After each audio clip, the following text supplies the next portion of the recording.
But instead of like being ashamed and hiding my weirdness, I am just screaming, "Look at how fucking weird I am!"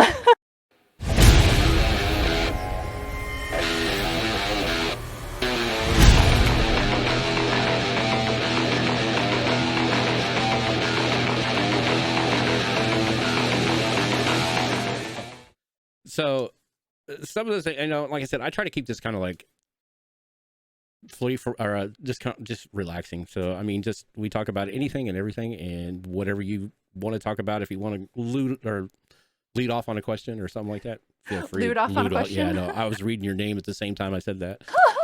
One thing I want to know is because you used to go by Lewd Wife, right? Yes, that's actually not even the first one that I went by.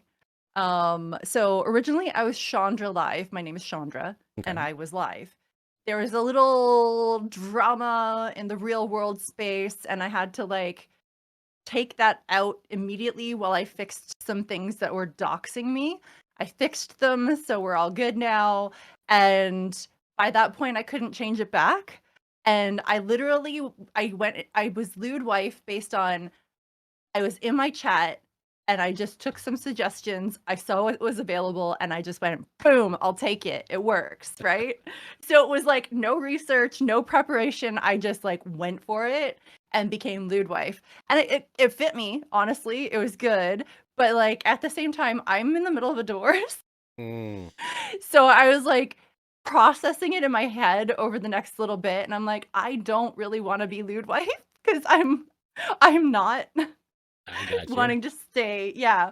So this lewdish was a couple of months of decision making, and like I would love to get partner and just be lewd. Like that would be great. Yep. I don't know if that's available. I didn't really look into it. I can stay lewdish, whatever. But like I'm lewd-ish anyways. Like it's very accurate for my description. Everyone's like, yeah, that name suits you. And I'm like, yeah, it does. See, the one thing is once you become partners, then I think if the name, even if it's like on there, somebody has it, I think since as a partner status, I think you're able to like say, hey, I want that name. Could be. I'm not really sure. I'd have to ask some of my friends, but like, I might just stay lewdish, but get rid of the one and just be ISH. Yeah, I was in your chat the other day because just kind of like lurking in there listening, and I seen one of your chatters come in. There must have been somebody, but I guess they had to like, because you have, what was it? Was it the voice? Do you have voice chat or not voice chat, but what is it? The TTS or TSS, text to speech? For some stuff. Okay. Yeah. I think they donated to you or something like that, and they called you Lewdfish. Yes. And I'm sitting there going, so that's part of a joke. Oh, okay.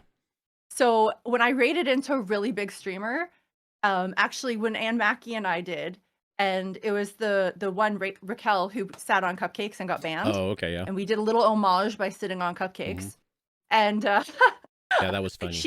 She said, "Thank you, Lewdfish, for the raid." And I was like, yeah. And then a whole bunch of people were calling me Lewdfish after that, because when you read it, some people are like Lewdfish because the one does kind of look like it. But yeah, that's what it was. When you rated her, she sat there and said, "Thank you, Lewdfish." I'm like, okay, because I had to double check. Am I looking at that wrong? So now a bunch of people calling me Lewdfish, and I kind of feel like maybe I should make a Lewdfish emote. Oh, there you go. Yeah. See, something always comes out of something when it comes into content creating. I mean, that's just the joys of content creating. You can make up stuff as you go along. So. Oh, definitely. I mean, I do this every time. I do this. I make this up on my own as I go. Yep, exactly. That's half the fun. Yeah. I feel like content creators, at least for live streamers specifically, you have to have a little bit of improbability. Oh, yeah. Because stuff is going to go sideways. You could have the perfect script, you could have everything planned out, but things are not going to go to plan. They almost never do. So you have to be able to have backup plans and be able to just wing it when shit goes wrong. And also be able to laugh at yourself, because like if you're too serious and stuff is going really, really badly and you can't roll with it and laugh at it at the same time, it's not going to do you any good. No. Yeah, that's what we were kind of talking about at the beginning. Is like when I first started this, it's like everything was going wrong. But it's just like, yeah, you got to. You learn it after a while. I mean, Yeah. and hopefully as veteran content creators and stuff like that have been in it for a space or a time, that they can like boost that onto the new ones coming up, because there are a lot of new content creators that I started watching that they do fizzle out because they do get burn out from the grind, as everybody puts it, and they just don't understand that it's a process. You just got to let it flow. Yeah. It can be emotionally Oh exhausting if you gosh. let all the little stuff get to you. Yeah. Yeah, There's a definitely. lot of little stuff. I mean, even like audio stuff or technical stuff with your streams. I mean, you can turn that into a joke. I mean, like you said, you just got to improv it. Turn it into a Yep. joke. Sitting there saying, because I used to call it like my tech gremlins are back, and Yes. I love that. but Or like my friend got hate rated the other day, or follow botted. That's it. oh, okay. And he was able to turn it into content. He was like, it was not good. He was not okay, but he was able to like laugh it off and like roll with it, make it content, make it funny. And he streamed for another hour.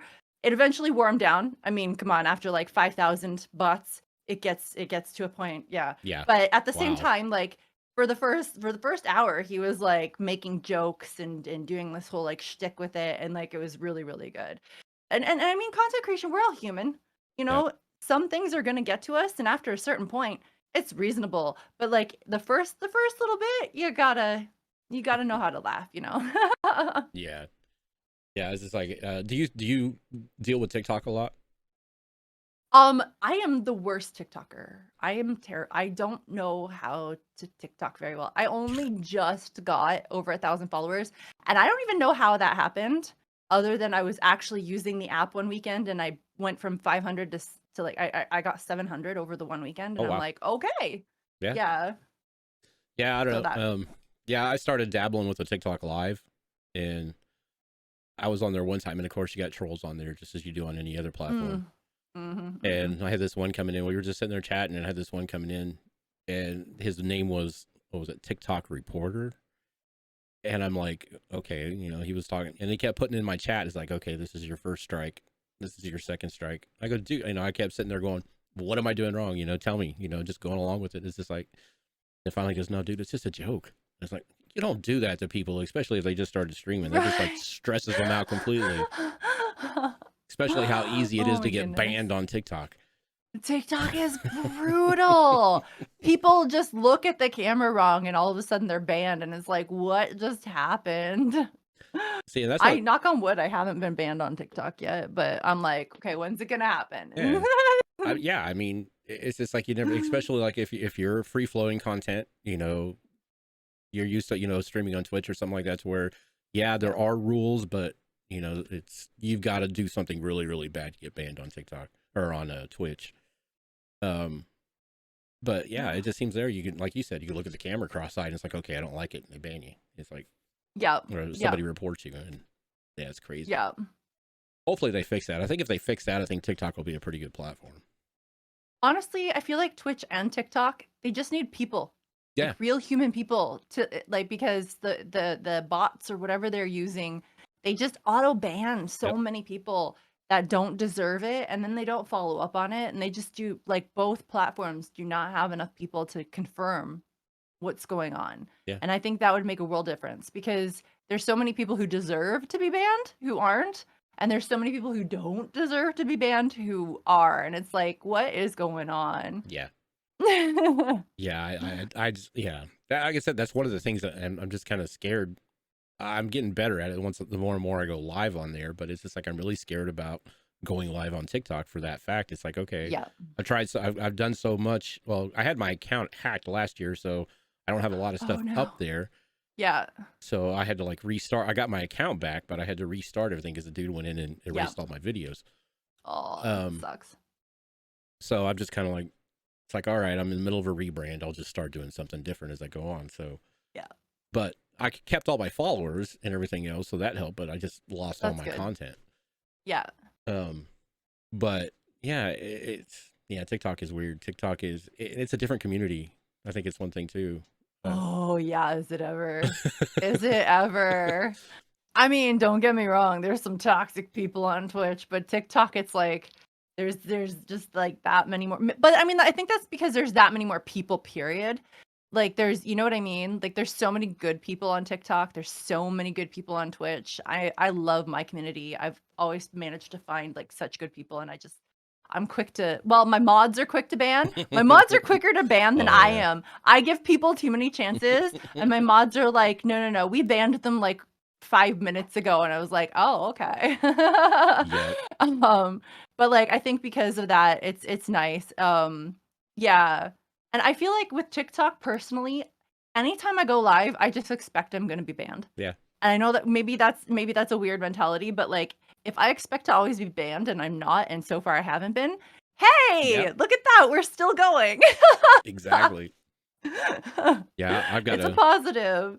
I've got a couple of mods that they actually, when back when I used to stream a lot on my other channel, they used to actually come in and have a competition of who could ban the most, you know, because when the bots and stuff come through, and it was funny watching them ban people, you know, because that was back when bots were like really, really hard and heavy and going on everybody's channel. But it's just like, yeah, they were taking seeing who could ban the fastest. But you gotta have good mods, period. No matter what. I mean, Yeah, mods are priceless.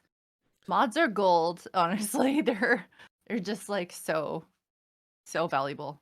I couldn't do it. I'm glad Twitch recognizes them at least once a year. I think they do it like at the first of every year. They have like a mod appreciation day. You know, that's good. That was something I didn't realize. That must have been something you just started maybe here in the last couple of years. But yeah, they give an entire day to mods. They give them, you know, vote for given. It becomes like a contest. You can vote for your favorite mod, and Twitch will recognize them and all that. So that's awesome. But yeah, yeah, TikTok is a different breed. Yeah, I'm still like you. I'm still trying to figure it out. Yeah, yeah. It was funny. I was on there a little bit last night just chatting, and then I turned my stream off and moved my streaming software to another computer because it was running down my computer too much. Because that new live studio they have is like really, really not optimized. I haven't even tried that yet. Yeah, it's a very I'm unoptimized. not even there yet. Because I was trying to play COD and run it at the same time, and my CPU was pegging out at 90%. Oh, damn. And I'm like, okay, I got to do something different. I'm going to fry my computer before I can get a new one. Yup. But no, I think TikTok is doing pretty good for creators. I think they're Yes. leveling the playing field with Twitch. So yeah, they just got a few more bugs to, like I said, work on that player because the player is way unoptimized. It is too heavy. It's kind of like Streamlabs in a way because it's got its own branding, so you really can't add things to it. So they've got to figure that out. Yeah, definitely. But no, I mean, so okay, so I know Christmas time's coming up and stuff like that. So I kind of wanted to touch a little bit on Christmas because, like I said, this is the time of the year. What was your best Christmas present growing up? Oh, so I am a major gamer, and I would have to say when I was 8 years old, my dad and I rented a Super Nintendo originally and Zelda Link to the Past, and we got so obsessed with it that my dad, for Christmas that year, went out and he bought us a Super Nintendo. Oh, nice. And we bought a brand new Link to the Past cartridge, but we took the stickers off the like rental place and we put it on the new one so that we wouldn't lose our save. And the Super Nintendo and Link to the Past, that was the best Christmas present I ever got. Oh, that's sweet. That was, yeah. So That's the game I say made me a gamer, because I played video games before, but like this game, I would go to sleep dreaming of it. Like, oh, wow. I would wake up and I'd be like, I must do this now. Like I was just like obsessed with it. Yeah, no, that's cool. I mean, because like I said, I get to live through, because like I said, me growing up, the first game I had, I tell this a lot and people are probably tired of hearing, it's like the first game I ever came across was Pong. You know, Nice. that was the one where you had the actual just two controllers that you hooked into the back of the RCA jacks of your TV. So yeah, seeing how people got into into the gaming world of things is really cool. Yeah, definitely. So what was one of your first Christmas movies? What's your favorite Christmas movie growing up? Favorite and first are very different. Favorite is definitely Nightmare Before Christmas. Ooh. Like I absolutely friggin' like I mean literally I'm sitting here next to Zero and Sally Funko Pops. Yep. And I have more, but they're like way up high over there. I actually have a lot of Nightmare Before Christmas stuff around here. My sweater that I bought this year is Nightmare Before Christmas. I'm a little obsessed. Um, oh, do I have more? I do literally so much of it. Oh, that was actually a pretty Um, good for a full blown animated movie. That was actually so amazing. good. You know, So good. Tim Burton And did such a even good like job with that. even in video games, like when I played Kingdom Hearts, I was like, oh, the Halloween Town level, it's the best. Like, because I've always loved Halloween, Mhm. and like Christmas was just kind of meh for me, but like merging the two was kind of huge, huge for me. So, um, I like Christmas a lot more now that I have kids, to be honest, because I like their reactions to it. But yeah, uh, first, I don't even know what my first. I guess I didn't really care. Like I liked Christmas because I liked presents, Mhm. but like honestly, it wasn't like a huge thing for me overall. And like Christmas music always kind of just drove me insane. Oh Halloween man. was my holiday. So and now it's a lot more. Although I had a really shitty thing happen this week. Mm. December 1st, I always pull out the boxes of Christmas stuff. I read And I that. pulled out, yeah, you know what I'm gonna say. Yeah, I Yeah. pulled out my Christmas box. I can't even go into my storage unit right now. So I pulled out my Christmas box and it was half eaten, everything inside of it, and then covered in poo. And I've salvaged literally a shoebox worth of ornaments.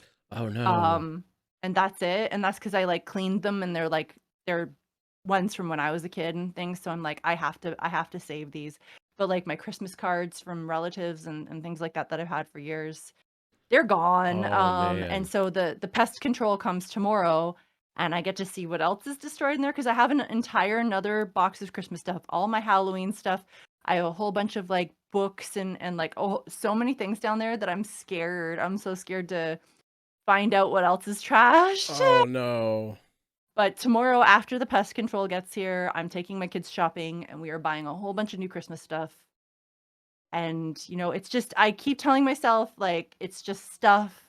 It's really hard, though. You know what I mean? It is just stuff. Yeah. You can't keep it forever and I'll be okay. But, like, damn, man, it just, Oh, the sentimental it's value. all, Yeah. it's, yeah. Like, I called my aunt, my one aunt that I don't talk to very often. And I was like, so all of those Christmas cards over the years that you gave me, they're kind of having to go in the garbage because some kind of rodent, I think it's a raccoon, honestly, because like the poop nuggets were too big for a mouse. Oh So bad wow. to say. Or rats. I don't know. I can We'll find out. I literally had to save a baggie of poo for the pest control people. It's Oh so really? gross. Yeah. They're like, can you save us a bag so when we get there we can tell what kind of animal it is? I'm like, ew, okay. Oh man. Yeah, that would Right. that yeah. It's like, no, it's your job. You come in and collect the poo. Yeah. My aunt's like, I'll send you a couple new cards this year. And I'm like, you're hilarious. Thank you. So yeah. So we're gonna get a couple extra cards from relatives this year just to like replace some of Mm. the older ones, which is so cute. Now, yeah, yeah, we got that problem here because we have field mice that come in, and yeah, Mhm. or between that and the squirrels, we have squirrels that get up in our have chewed a hole in our soffit of our house, and they live up in Oh like in man. the attic part to where they can run. Um, Rodents, they're yeah, brutal. and they chewed They our really are. they they chewed my wife's Christmas lights. Because we just Yeah. like leave them out along the soffit because they're hidden up in there, so I just leave them out every year. And well, they chewed it and like Yep. completely in half and took like a big old chunk of wire off of it, so I couldn't even like splice it back together. Well, they do it for, like, their nests and stuff, like, Yeah. all of my Christmas lights were chewed through, every one of them, and they took, like, all of, like, the Santa hats and stockings, they took pieces for like nests, I guess. And every time I go to my car now, so I have a new car now because my old car had a giant nest inside the hood, Oh and they no. had chewed through the wires. They had chewed a hole into like one of the tubes on the engine, and I guess they like got in there. Like they destroyed my car, my old car. Oh my Like I gosh. couldn't drive it anymore. It was bad. I had to get a new car in the summer because of this, because of rodents. I fucking hate rodents, Oh man. jeez. So That when I go to my car, I tend to like check under the hood just to make sure like any little fuckers building a nest in here. No, I found out that, did you know that they use peanut oil on the wires in cars? no, I didn't know Hey, that. they coat the wires in vehicles in peanut oil. First of all, allergies, people. Why would you do this? Second of Huh. all, of course the rodents are going to want to climb up in your warm engine space and make a nest and chew your wires. It's covered in their favorite food and it's comfy and cozy and warm in there. Like, if I Yeah. were a rodent, I'd be doing the same damn thing. I mean, I knew they were covered in some type of a like a grease, but I didn't realize it was peanut oil. Wow. Peanut oil. That makes sense. That It's makes sense now. insane. Yeah, I feel like, I don't know if there's like some kind of really stinky thing, like a fair, like maybe a cat pheromones or something, make my engine smell like cat pee, so they don't want to climb up in there. But I just want to like spray the whole damn thing so that they hate it. Go to the what is it, the hunting stores, and get that spray that they spray for the deer urine and stuff like that. The only problem is then it's gonna like come into the car and I'm gonna die, you And know? it's gonna be hot and smell like burning. Oh yeah, that'd be nasty. Oh, never mind. No, I can't actually. Yeah, I think about it and then I'm like, it'll come into the vents and I will like want to murder myself in the face, you know, because the Yeah. stink, the stench. No, And then that's probably one of those smells that you'll never get out of the upholstery of the car. no. People will get in your I car, it's like, oh, you just ignore the yeah. smell. I spent like my old car. I loved my old car. It was a little old beastie rust bucket, but I spent 3,000 cash on it years and years ago. It was a standard. I like driving stick, and it was like it was an old SUV that could handle a lot of craziness in the winter here, and they told me it was going to cost over $3,500 to fix it with all the damage that had happened to it. Yeah, I'm like, Oh I wow. paid less than that for this car. Wow. I am not about to like, no thank you, spend that kind of money. So I ended up going for a new car because I was able to this year, but um I miss my little beastie because I have an automatic now, and honestly, I love driving standard. I'm old school that way. Yep. This is my first automatic car. I have never owned an automatic car before in my life until this summer. Oh wow. It's weird. It's real, like, honestly, it's weird to drive it It to is. me. And same with like all the technology, the like the rear Oh, view camera thing. I can't do I'm those. just like, I can turn my ass around and look. Like, you Yeah. know what I mean? Like it's just strange I to can't me. I can't do those rear view mirror cams. Those things freak me out, and I think actually I've run into more stuff with having those, being in vehicles that have them on, Right? because Right? They just I'm they yeah. make you comfortable and then you don't look and you're more likely to actually hit something because then all of a sudden something pops out. But mine also has like this thing where it like beeps at me all the time, which drives me crazy because I'll turn my signal to like shift lanes, it'll be beeping at me and I'm like, "Excuse me, car, but I'm actually good. Thank you very much." Like, I'm looking. I can see where that car is. I know it's there. Stop beeping at me. And you can't turn it off though. It's kind of like back in the days where they used to have the voice activated seatbelt warnings and stuff like that, where they have the voices Oh. instead of the beeping noise of your seatbelt. Your No, seatbelts, thank you. yeah. Or the ones No, that thank you. the cars that I liked about the seatbelts was the ones that had the automatic seatbelts. Did you ever drive being one of those that had the No, automatic I never seatbelts? drove one of those, but Those I've sat in scared friends me. who had them, and I hate those so much. I'm so glad they got rid of them Yeah, because they're yeah, those awful. things scared the hell out of me every time. I had a friend of mine in high school. Every time we'd go to school, she had one of those. We'd get in, and all of a sudden you see this near, and it's like, what is going on? Mm-hmm. Um, Mm-hmm. but yeah, that is crazy that they coat that thing in peanut oil. Like I said, I knew it was some Right. type of grease, but I would have never thought peanut oil. No, me Huh. neither, until I took it to the mechanic and they're like, "Yeah, so this is what happened." And I'm like, "Why?" They were baiting the mice. That's what that it is. That's what it is. It's a mechanic's ploy on to get you to come in and get your car fixed. That's what they But do it's that for not the you. mechanic, it's the manufacturers who do it. And the Yeah. mechanic, like at least my mechanic is really honest and like pretty awesome. Like they've fixed things for me for free. My mechanic has been pretty damn phenomenal, to be honest. It's rare. Don't get me Yeah. wrong, I've had some really terrible try to rip me off mechanics. Um this one though has been great, and they're like, "Look, like this is what the manufacturer does. We hate this. It's ridiculous." And like they were super honest with me about it. Well, that's nice. Yeah, you don't see those very Yeah. often. No, you don't. My mechanic is so nice that like there was, so I got rear-ended. Did you ever know what hover was? Yeah. Yeah. So back in the second round of Next Top Streamer in hover, I was actually in an accident. I would have been top 16. I lost by 1 vote, but I was in the middle of getting rear-ended. Oh no. Right. Oh. Um, and so what happened was is I guess the exhaust pipe was so rusted that when they rear-ended, it just like cracked off. And my insurance was kind of douchey in that, well, it was rusted, so it wasn't because you got hit, so we're not gonna pay for it. Like, excuse me, it would not have fallen apart if I wasn't rear-ended. Anyways, thank you, insurance, for nothing. Exactly. Um, Exactly. so my mechanic, I brought my car in. It was nice and old, so it was like mostly steel instead of aluminum. They brought it up on the hoist. They took a look at it. Guy goes, okay, pulls it. He like measures it out. He pulls out a tube. He like cuts a tube. He pops it on, solders it, and he goes, "That'll do you for the next 10 years or so." Yeah. I'm like, "Oh, okay, damn, that's awesome." And he goes, "Have a good day." I'm like, "What do you? Well, how much does this? How much is this gonna cost me?" He's like, "Nothing."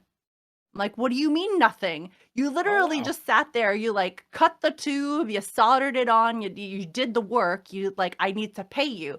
And he's like, "No, they screwed you over. You're good." I'm Oh wow. like, "Oh my god, thank you, like, you're amazing." Like, "What? Really?" Yeah, they're so nice. They've even, like, driven me home instead of making me take an Uber. Like, I have a really good, Yeah, I would hang on to that mechanic. right? Yeah, no, I'm never Most going definitely. anywhere else. Never going anywhere else. Screw that. Yeah, I would definitely hang on to that mechanic. Yeah, yeah. um so okay, continuing with the Christmas stuff. Let's see. What about the holiday? What gets you pumped for the Christmas holiday? I know you said you're more of a Halloweeny type person, Yes. but I know I'm not. Y I'm Christmas is like one of those holidays. It's like okay, it's cool to watch everybody else get excited, but I really don't get excited for it. So You know what? That's what I get excited about though, is other people's excitement. Honestly, like my kids, like since I've had kids, they get so excited. So I feed off of that. yeah, Before I didn't care, like whatever, I'll just like go to the family dinner, whatever. But like I'm big on gift giving and people yeah, being happy. Like I try to really like listen to them and like take notes and figure out what will really make this person excited. And like when I'm in relationships, I do the same kind of thing. Like I really try to like hone in on, you're gonna love this type thing, or like I'll make things myself. Like I go a little crazy about it. I'm gonna be honest. I definitely spoil my kids. Who am I kidding? Not probably. I definitely spoil them rotten. But like Santa gets all the credit, okay? oh So yeah, they like the year that they got iPads, Santa was very generous. oh yeah, You know? And like so throughout the year I'll take notes on what they want. And so Christmas morning, just watching them like, and I always have to get it on camera, this screaming yeah. levels of like joy. That is what I look forward to every year. Um, yeah, that's my biggest thing. I'm one of those people that I get off on other people's excitement. No, I'm the same way. Yeah, I like seeing Yeah, everybody else because, like I said, I mean, to me, it's just another day. But I know for other people, it's a big deal. So it's cool when when exactly. I'm able to, you know, make somebody's day happier. So Yes. Yes. And they love Christmas so much. They are all about like the second it's December 1st, decorating and advent calendars and like all this stuff. And like it's kind of cool because we live in a very very diverse community. So there's a lot of like okay, uh Jewish, Muslim, and like so many different religions. Um that they also get to celebrate more than just Christmas. Like in our home, I'm not a religious person, but like we do Christmas here because my family did Christmas. So we're just gonna keep it simple. We'll do Christmas, whatever. But like because there's so many different families and so much different community around here, we get to like kind of celebrate all of the things, which yep, is nice. yeah. And like my kids went to a Jewish preschool, and like we have friends who are Hindu. There was a Buddhist monk who used to live here, and Oh like wow, it's really cool getting to experience all of the things. And even like my neighborhood does this whole community event, and it's oh, that's cool. they focus on winter, not necessarily any one holiday, but there's like little markets that pop Oh up wow, and horse-drawn carriages every year. Like I oh. like you'll have to pay me millions of dollars to move out of this neighborhood because my kids have been here since they were little, and I love it here so much that it would be hard to like rip me out at this point. But like Well, it's just really cool that we yeah. get to experience so much diversity and like still love Christmas, at least for them, for their sake, you know? See, and that's so cool. Because growing up, because like I said, I grew up in the area that, or an era that, family was family. Everybody did, doesn't matter what, family was family. Yeah. And, but, over the years, seeing those type of like neighborhoods and stuff like that deteriorate, or people have moved out or stuff like that and never continued the tradition, or, so it's real cool to be able to know that there's still some places like that that exist in the neighborhoods. Yes. I used to live in Toronto. I'm Canadian. Hmm. Just, I don't know if Oh, it's that, obvious yeah. from all the like Canadian flags I have on myself. But uh it like Toronto's very diverse, but the only reason I moved to this particular neighborhood where I am now, I'm not in Toronto anymore. I'm still in Ontario, but I didn't want to leave a big city because I was worried about, oh well, I won't be like near everything. I wanted to be like walking distance to everything. I was a little spoiled in Toronto, to be honest. Um but this neighborhood that I moved to, I fell in love with it just walking around and meeting the people. I was like I grew up in a city. I'm trying not to dox myself Yeah, no, yeah. a little bit. I grew up in another city, not the one that I live in now. Where like I was on the wrong side of the tracks, but I went to a really nice school because I was Mm. in French immersion. So a lot of the kids were very privileged, and I was worried about the neighborhood that I'm in now because it's a very nice suburban it's very suburban neighborhood, and I didn't want it to be like snotty. I was worried about moving. Like I grew up very poor, Yeah, honestly, and I didn't want to move somewhere that was snobby yeah, because I grew up around a little bit of that, yeah. to be honest. And this neighborhood there's so much diversity, and there are people who do have a decent amount of money, but there's also people who really don't. And the people who do aren't assholes. Oh, that's I good. think that's a huge thing. Everyone here is very supportive of diversity, including financial diversity, which is not what I had growing up.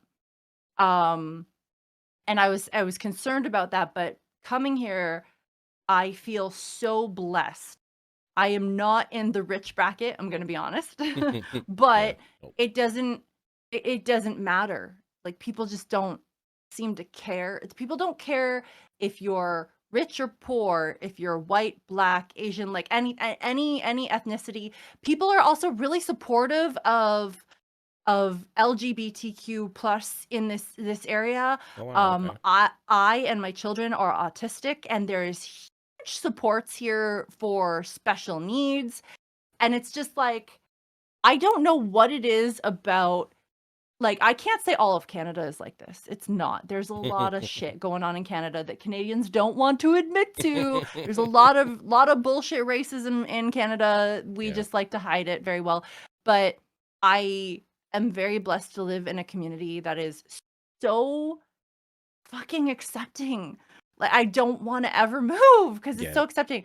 And it's I feel like it's almost like there's certain parts of New York and there's certain parts of LA and Vancouver like they're like, I don't know, it feels like there are pockets in the world that are this diverse and accepting, and I found one, and I'm like, I'm gonna cling. But of course, all of these pockets are very expensive pockets. But anyway, yeah, you're gonna pay for the It's just like anything else you're gonna pay for.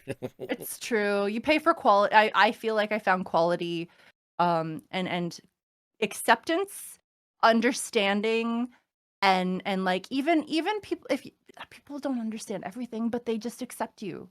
And that's a big thing. I'm fighting to stay here for my kids because they've grown up here and they love it here, and they are special needs, and I want to stay here because of that acceptance. Yeah, and acceptance it's so hard to find in it. I mean, especially today in the last 5 years, I think acceptance is kind of like went out the window.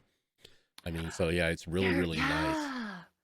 I feel like what happened is because certain people in political positions, I'm not going to get political here, but certain people in political positions were very loud about their lack of acceptance and their lack of understanding, and so people who were also, they're more willing to be vocal about it.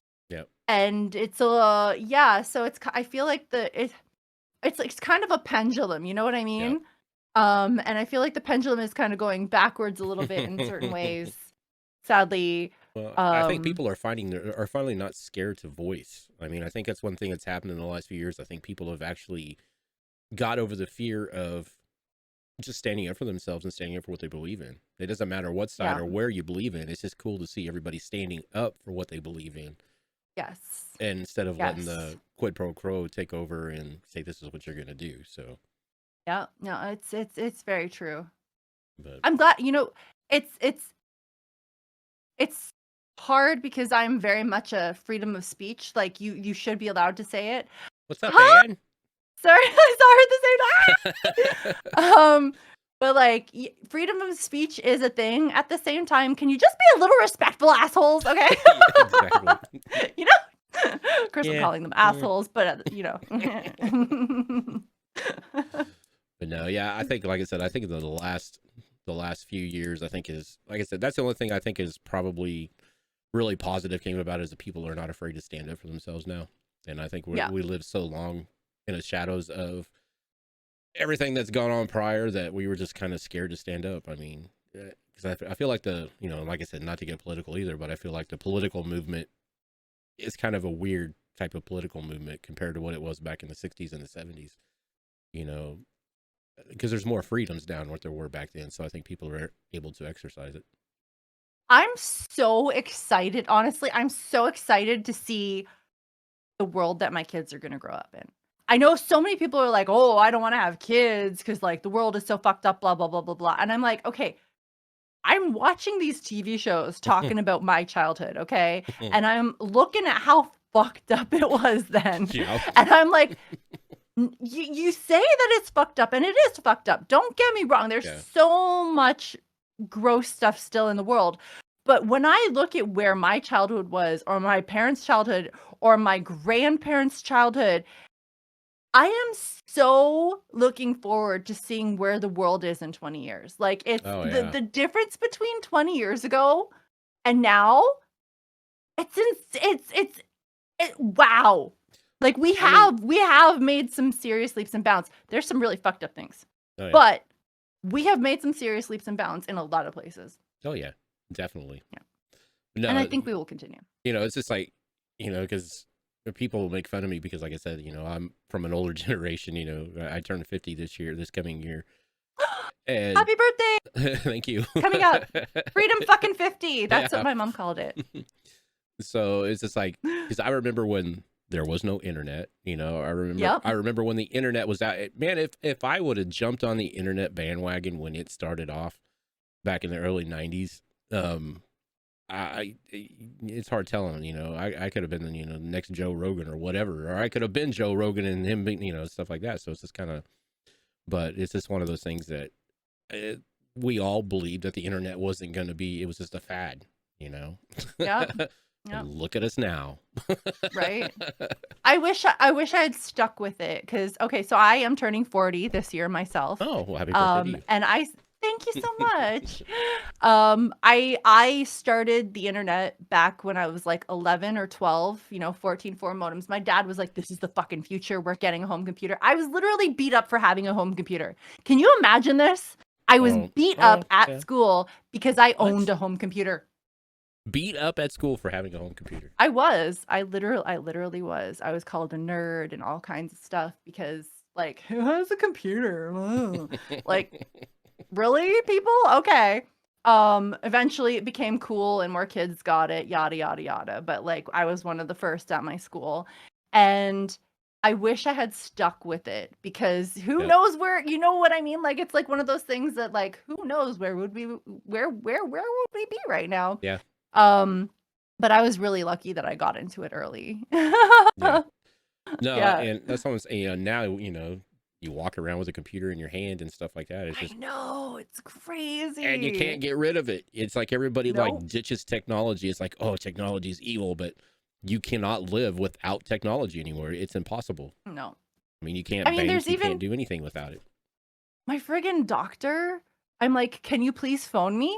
Can you please just phone me? And it's like always emails and stuff. And I'm like, do you know how long, like I take forever to check my emails. Okay. Look, if you want to slide into my Twitter DMs, I'm going to be pretty quick to reply.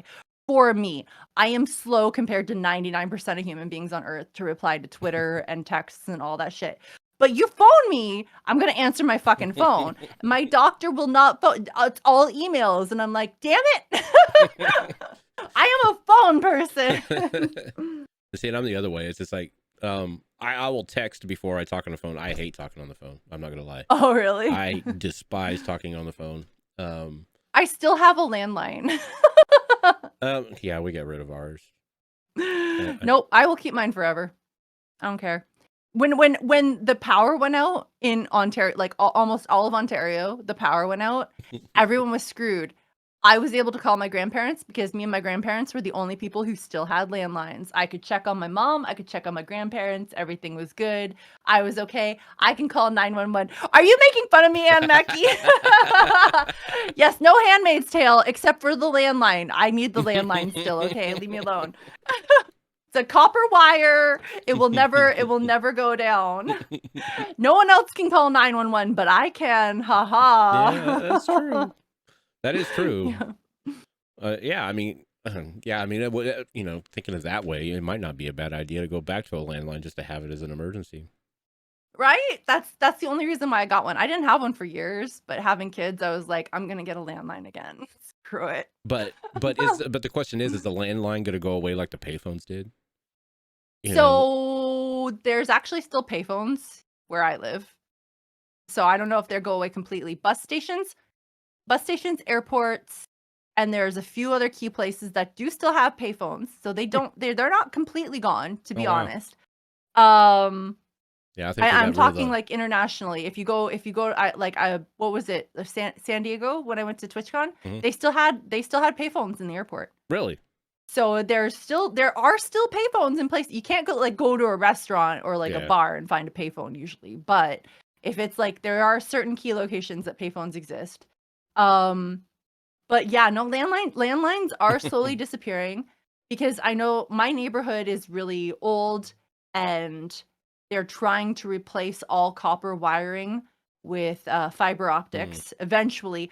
I am looking forward to when they do because then my internet will not be so slow. Yeah. But at the same time, I want them to also keep the copper so that I can have the landline. If they put it Yeah. fiber optics, then it's still electricity Yeah. goes down. I don't have a phone. So it's hard finding that like balance between old and new.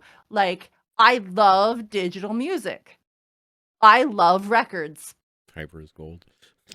I want both. I want both. Vinyl is fucking great, right? Fiber, fiber. I want fiber and copper. I want vinyl and digital. I want to have a friggin' like what the hell is that clock called? Is it an analog clock? Yeah. Yeah. I Yeah. want those clocks. They're cool, but I also want digital. You know what? Yeah. I want You both. want both of both. I want You want the best of both worlds. exactly. I love being able to go for a walk in the woods and enjoy nature and that peacefulness. At the same time, I also want to be able to like go shopping online and never leave my fucking home. Yeah. Like I just want both of everything, old and new. That's kind of the best thing about technology is like you never. I mean, for me, because I I work in the general public during the day, but once I get home, I don't want to go back out again. I'm done. Yeah, exactly. You I know, want human interaction, but also to have nothing to do with people. You know? exactly. I want to be the most social butterfly and the biggest hermit on the Yep. planet. Yep. I want to dress up to the nines, makeup, lashes, hair done, and then I want no makeup, frumpy sweatshirt and sweatpants. I want to like be wild and crazy energetic and just a fucking couch potato. I want to like I want the extremes of everything. Yep. There is no like the gray exists, but like give me the options, Yep. okay? Don't take away my fucking options Yeah. because that's when I get miserable, you know? Yeah. No, I totally agree. It's like, yeah, if you're only limited to some things, it gets, especially like I said, for us that grew up in an area where we didn't have a lot of options, and then we grew into having a bunch of options. Yeah, it's kind of hard to be able to like say, no, you can't have this no more. I know that's this bullshit. It drives me crazy. Like, oh, I remember this time. Like, thankfully they've gone away. But when like you could only get certain books on Kindle, that was bullshit. I was just like, excuse me, give me my fucking paper. I need to be able to smell that. I can smell that freaking ink on the page. Yeah, that's the best and, like, part about feel the pages. is opening up that book and smelling that fresh print or smelling that fiber from that book. Yeah, it's awesome. Yeah. And like I still also want to be able to like go on my phone and read some comics there, but I also want I want the physical copies. And the whole idea, like I like the PlayStation 5, how they have the option of having the digital only version and the one with the disc, right? I bought the one where you get the disc. You paid extra for it. It's bullshit that you have to pay extra. But I want the physical copy. And you know what? That's what they're doing with the fucking with the stick drive on the cars. Yeah. So Toyota is releasing manual electric cars next year, but you have to pay extra for it. I am that bitch who is going to pay extra for a manual electric. I want the electric car, but I want a stick, baby, okay? That's pretty cool though that they're doing that. Yes.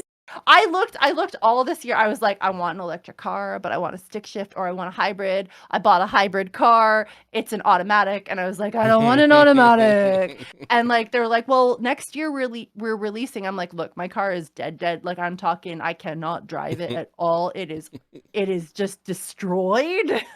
The rodents. The damn rodents. Fucking rodents. They're destroying everything. But no. Yeah, it's crazy. Like I said, we progress so much, but hopefully, I'm like you. It's just like, I know a lot of people complain about it, but I do believe that we're in an era now that things are we're gonna be seeing a lot more different technology, a lot more different ways of life. And yeah, that's what it is. A lot of people are just scared because a lot of people don't like change. A lot of people don't like, new things, new innovations. I mean, it's like, I don't care. I mean, I'm a simple person, so I don't go like after the lavish things anyways. So it's just like, I'm happy with just whatever's readily available that will last me a while. But I personally, I'm so what was the Zennial? Zennial. That's apparently there's like 5 years where we're not Generation X and we're not millennials, we're Zennials, right? And it's like That this drives me weird crazy. straddling, and I feel like that's very accurate for me because I straddle the old and the new. I Hmm. love new shit. Like I love learning new technology, and it doesn't scare me. The new things don't scare me. At the same time, I want to be able to use the old stuff, and just having that option, like the fact that vinyl has become cool, like it became cool I again know. in the last like 5 or so years, right? Yeah. I love that because then it's there and you can get it and you can use it, and it's not like CDs kind of sucked. Everyone can Oh yeah. admit that. They Yeah. like it's that middle ground of ew. But I just love that idea of being able to have the old and the new, but when you're in the mood for whichever one. You know Yeah. what I mean? Yeah. And that's like I just hope that a lot of things are able to do that. Like the whole idea of, the phones, Yeah. having an emergency landline situation, um, as well as I want the fiber internet, damn it. She wants those gigabytes, damn it. I want faster internet. It's not fair. I'm still on this slow ass line. No, yeah, yeah. Internet's crazy, Yeah. and it's expensive too. Because I mean, here, Oh my god. Yeah. I mean, there's so many companies around where I live, but it's just like there's certain ones that got monopolies in your area that you can't. They're not Mhm. allowed to come in. Mhm. So we're stuck with, I've got the top of the tier just because of everything that I do, and my wife and my stepdaughter and stuff like that. They're always streaming something, so I had to have something that wouldn't take away from my stuff when I was doing Yep. this. So yeah, I pay for it, and you do pay for it, but yeah, it's Oh, just for crazy. sure. But no, For yeah, sure. I don't know. I kind of think, talking about all that stuff. Have you ever watched the movie, Benjamin Button, with Brad Pitt? Yes. I kind of feel it's Yes. where we are now. We like hit a plateau, and now we're starting to revert back. I think because they brought vinyl back. They brought, they're bringing all this stuff back. What was the first thing that I noticed they brought back was basically the bell bottoms, which they call flares or whatever now. But Yep. it's Yep. just like they're bringing back all the stuff that as a kid growing up and as a teenager growing up, we wanted to get rid of, and now they're bringing it I back. mean, it's like the cycle, because so like the bell bottoms were cool in like the late 60s, early 70s, Mhm. and then they came back in the 90s. I remember that, and now they're back again, right? And like they're gonna, so they brought back like the high rise jeans, Yep. like they like come up to here, Yep. and then now they're bringing back the whole like the like show off the belly midriff. And I go into these stores and I look around, I'm like, okay, that's the 60s. That's the 80s. That's the early 2000s, which like kind of mixed a couple of different Yep. things. Oh, look, people are wearing bindis again all of a sudden. Yep. Like, okay, that's interesting. And like the carpet pants and the cargo pants. Yep. Do you remember like the raving time of like we're gonna party like it's 1999, Mhm. and people were going to like all these raves and they had like fuzzy carpet pants? Yeah. That I've seen coming back No in certain way. places. I saw Oh, it. And no. I'm actually excited about that. Honestly, I love the carpet pants. Okay. And like I've seen people, do you remember like the soothers where they were like sucking on the soother things? Oh That was like yeah. late 90s, No. early Are 2000s. those coming I've back seen that too? a couple of Oh times. Lord. I don't know if they're back, but I've seen a couple people with them and I'm like, Hmm. is that a thing again? Interesting. Like See it's that? just so funny watching it just Yeah. goes like this. I'm like, so like I remember when I was younger, and my mom had some stuff when she was younger. She had some clothes and things. And I was like, I love these things. Keep them forever. Of course, she got rid of them eventually, whatever it happens. But where I'm at right now, I'm like, do I become a hoarder? And do I just save all of the fashions that I've collected over the years so that when my kids are older, this will be cool again? You know what I Yep. mean? Like, it's just, and same with like, okay, look, Sailor Moon. Mhm. I was bullied for loving this stuff when I was a kid. And now I'm Yeah. like, look at me. I got Linda Ballantyne's signature on Sailor Moon's thigh. I Oh am a wow. badass. And people are like, oh my God, that's so cool. And I'm like, really? I had my nose broken because I watched like literally I was put in the hospital for Sailor Moon as Wow. a teenager. Oh my lord. And now it's just this cool. And I have a giant piranha plant. And this is cool. Like the things that I was bullied for, I never grew out of them. I still love them. I will always love them. I don't care if I'm in my 80s, 90s. I'm going to be like, I love Sailor Moon. Well, And like, it's just, that makes up your personality. And I think Yeah. when people, yeah, you know, you should never change. I mean, if, you know, you should never change your personality according to what is going on in the world. I mean, that is one thing. I mean, yeah, I know there's what they call it political correctness and stuff like that, which, you know, I have a hard time. I have a hard time conforming to political correctness, but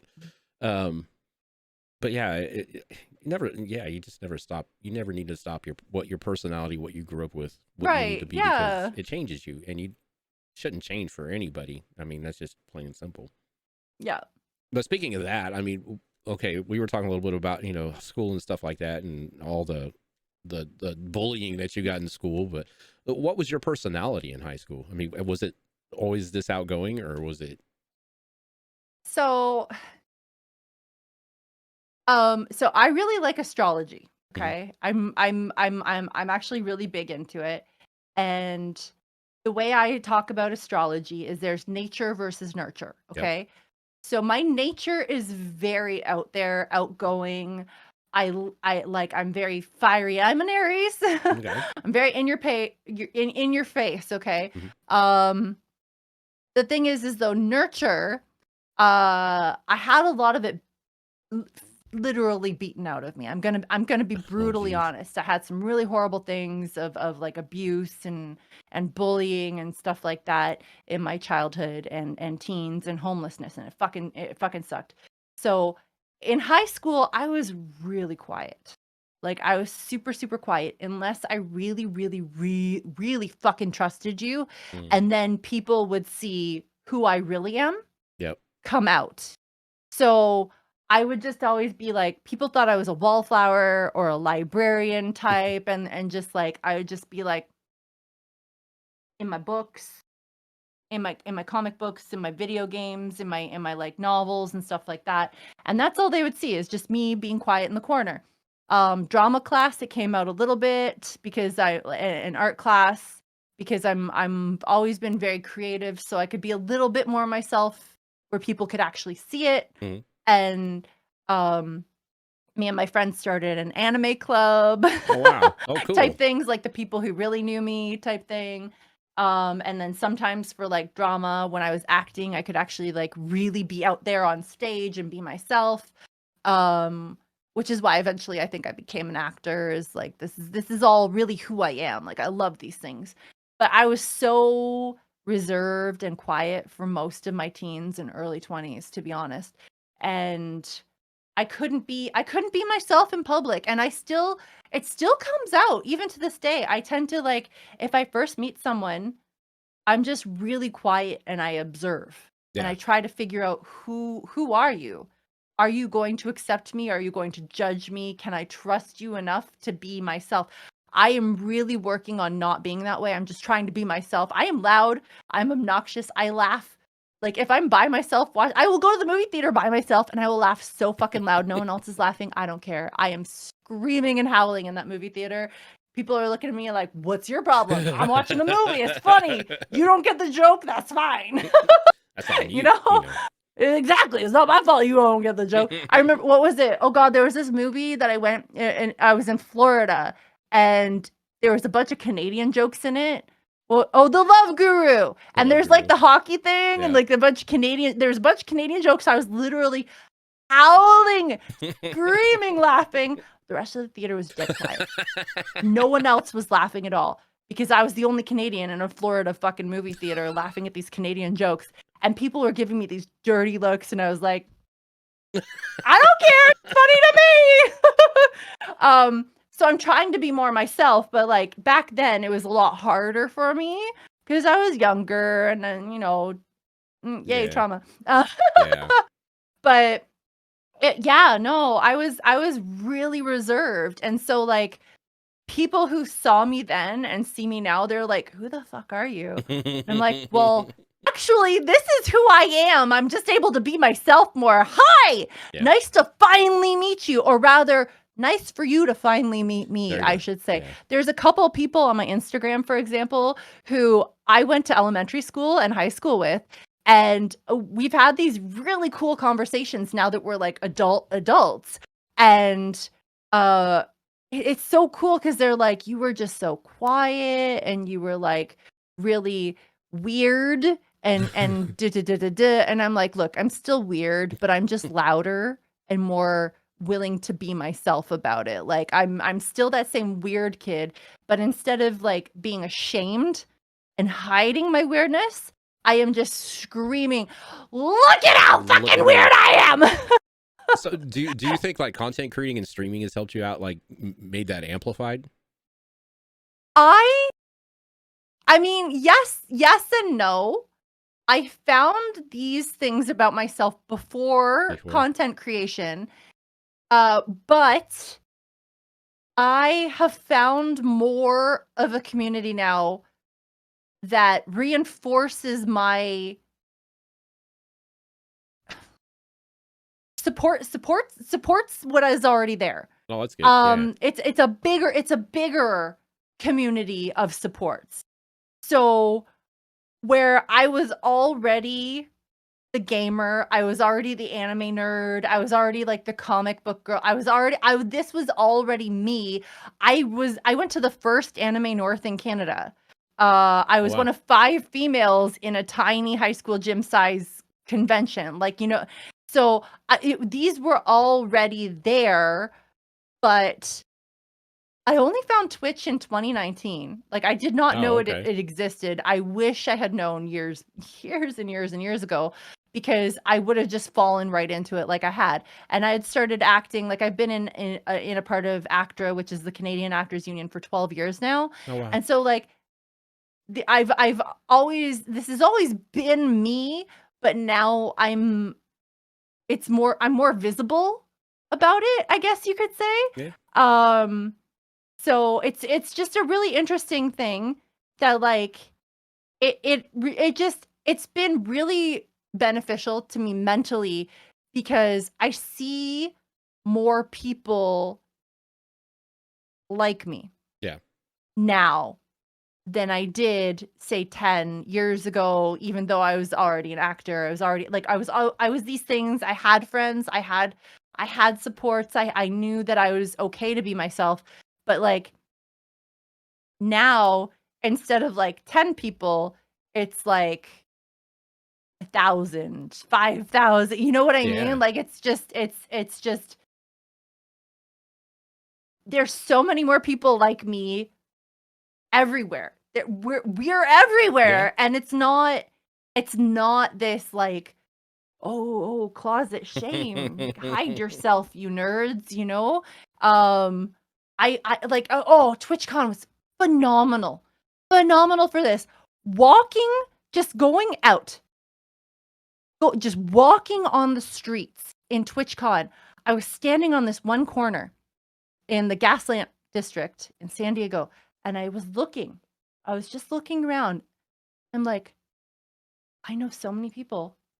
I'm looking around going, I know you, I know you, I know you, I know you, I know you, I know you, I know you. You people are all like me. You are my friends. We have talked, we have had conversations, we have played games, and I can't, like, in my own neighborhood, I can't do that. I don't know as many people as were on this one corner. And not only that, all of these people I knew accepted me for who I am and understood so much about me. And like, just it was it was one of the like most amazing, like awe-filled moments of my life, to just look around on that corner. I just stood there quietly going, wow, I have never felt more at home than this random street corner. I don't know the street corner. I don't know what corner it was. I couldn't tell you. I know what general vicinity it was. I know the city it was. But all of these human beings surrounding me, I felt more at home and myself than almost any other moment in my entire life. And for the cost of the flight and the trip to TwitchCon, that one moment alone, there's so many other moments that were worth it, but like that one moment was like 10 times that value to me. To just feel that, yeah, it blew me the fuck away. Honestly, it was a beautiful moment in my life. And definitely. Yeah, it was empowering too. Like, I can be me. I can be my weird, dorky, nerdy, geeky, fucked up, autistic, ADHD, insanity, squirrel, what is going on, gaming, comic book. Like, it was fucking awesome, honestly. Say, you do realize I'm going to clip that part right there with the squirrel, right? I'm just letting you know. That was pretty cool. Yes. Yes. I love it. It's fucking great. It was just amazing. But no, yeah. I think people, that's what I'm saying. What we were talking about in the beginning is like people get so stressed out about content creating that they don't look at things like that. I mean, yep. They're so worried about, you know, I don't know, I guess just the business aspect of it or trying to make it big or whatever, that they lose sight of what you just experienced on that street corner. Yep. Yep. And that's what keeps bringing me back. Like, I took an entire summer off, and I took, in Canada, COVID shut down the schools for literally months at a time. So I'm a single mother. So my kids were home. So I literally took months off. I've taken so much time, like in the last 3 years, I've taken so much time off of streaming completely. I keep coming back because of the people, the community, the acceptance, the understanding. Like, there's so much beauty in it that no matter where you are in the world, you can connect to these other people who really fucking get it. And I love that so much about Twitch that, like, I I found Twitch in the weirdest way, honestly. Oh, okay. Okay, this is a story, a little bit of a tangent, but I found Twitch because of Tinder. Because of Tinder? Because of Tinder. So there was this guy I met. He said he was a TV personality, and I was like, "Oh, I'm an actor. Okay, well, like, blah, blah, blah." We dated, and then he told me about Twitch, and so at the time he was actually like a really big partner. I'm talking like 8 years and like thousands and thousands and thousands of followers and do. Anyways, he ended up getting banned later. No. But I won't say names. I won't bring up that. Okay. He didn't last, but Twitch did. Him introducing me to Twitch was like one of the best gifts I've ever had in my life. Like, I fell in love with Twitch. Some of the people that I met on that very first day of making an account are still my friends, because it just like expanded my universe for the community aspect alone. And I didn't start streaming for like 6 months after I started an account. I was just happy, like, finding this world and like existing in it, you know. And then eventually I was like, yeah, screw it. I'm just gonna play Final Fantasy 9. I'm just gonna go live today, whatever, on my little old laptop. And it was grainy as fuck, and you know, it was the worst, like, most scuffed ever. But Final Fantasy 9 and what was it, Animal Crossing? Oh god, Animal Crossing, yeah. Yep. That's where I started. And you know, I realized when COVID hit, because I started just before COVID. When COVID hit, I still kind of like kept going and just kind of like, well, I can't go out, I can't talk to people, but I can here. So, you know, let's just have fun, whatever. It was great. I just loved it. It's like it took every part of my life, the acting and the art and the improv classes that I've taken even, and like the gaming my whole life, and the comics, and the just it took like all of these little pieces of my life, and it just went, this is where you belong. Oh, sweet. here you go. Yeah. You can't get rid of me now. I can disappear for a couple months at a time, but it's never gonna really get rid of me. Well, that's good because we need Twitch needs more creators like you on the platform. That is 100% Oh, sure. thank you. And yeah, no, I felt the same way. You know, it helped me. You know, because I got an account on Twitch because the Twitch was like everybody was talking about it when I first started, and then I went to Mixer because everybody told me it's like, oh, it's easier to make it bigger on Mixer. Well, Yeah. And I was started, you know, it was slow to start out with, and then I started getting up there. I think I was like 600 away from applying for partnership, and they, you know, pulled the rug out from underneath. They shut down. Yeah. So, and I came back over here on Twitch and found a little bit of a community and grew a little bit and got into some things that, you know, helped me grow. But and then I realized it's like, okay, the community's fine. That's the only reason why I come back is to talk to people, you know. And so for 2 years I played games and just like, okay, I'm just not enjoying this anymore. Yep. So then people, and we always ended up talking on my streams anyways. You know, I'd shut down the games and we talk for 2-3 hours on my streams.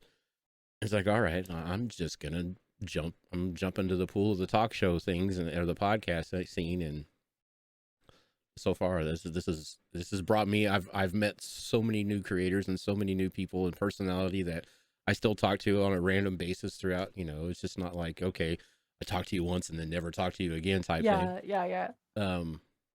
But yeah, so yeah, people ditch Twitch so bad, but it's those ones that I don't think understand what it is, you know, how you explained it. You know, it's becoming familiar with becoming a family, becoming a group, becoming a community. You know, and that's one of the things that people fail to look at first before they look at everything else. Yeah. But so one of the things is, it's like, okay, we kind of got through everything. That kind of like did most of my Twitch career things. But I am curious, though. We talked a little bit about the hammock streaming. So far, I know that you are the only one that streams in a hammock. If you all didn't realize that, she is sitting in an actual hammock. It is not an optical illusion, people. But how did you find that? How?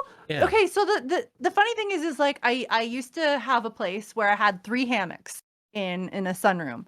I did aerial yoga, which is like a whole like thing where you're upside down, you're doing all kinds of crazy. I can't do as much in here because it's a very tiny space, but I tend to go upside down quite often in this hammock, to be honest. But I went through 3 different chairs, and my back was always fucking hurting, and I was just like, oh, it's uncomfortable. And like people are like, well, doesn't your back hurt in the hammock? Well, the thing is like once your back starts hurting, you just change positions.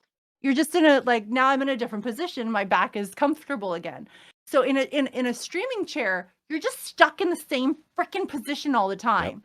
Like the best I could do was I got like one that was more of like a stool. And so I could like turn it backwards and like kind of lean over the back a little bit. And that was a little better, but my ass was still hurting all the time. My ass never hurts in this thing. Never. My back a little bit, but my back hurts in like every fucking thing that I sit in. So like if I really want to, I just change positions completely, and then I'm just constantly moving. On top of that, I have a standing desk. So if I want to, I just push a button and all of a sudden I'm standing and I'm talking and I'm doing things.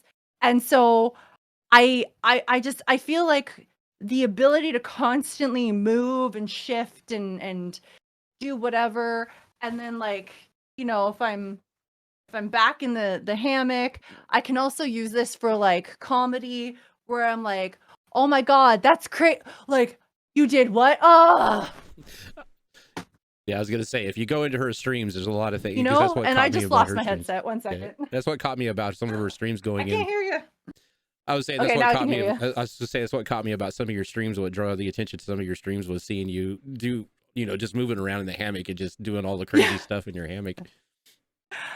So I've actually like had yoga hammocks and this kind of thing in my life for years before I was even a streamer, but I was trying to like do the streamer thing with the gaming chairs and like they weren't working for me. Yeah. I spent so much fucking money on some of the gaming chairs.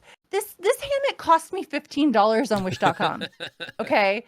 But like it takes a little extra work. I had to use a stud finder and drill the holes and get the right the right things. Yeah. But honestly, like this is 1,000 times better for me. I changed it to a green one. Usually I have a purple hammock, but it's Christmas season, so we have a green hammock. I was gonna say I thought it was a different color.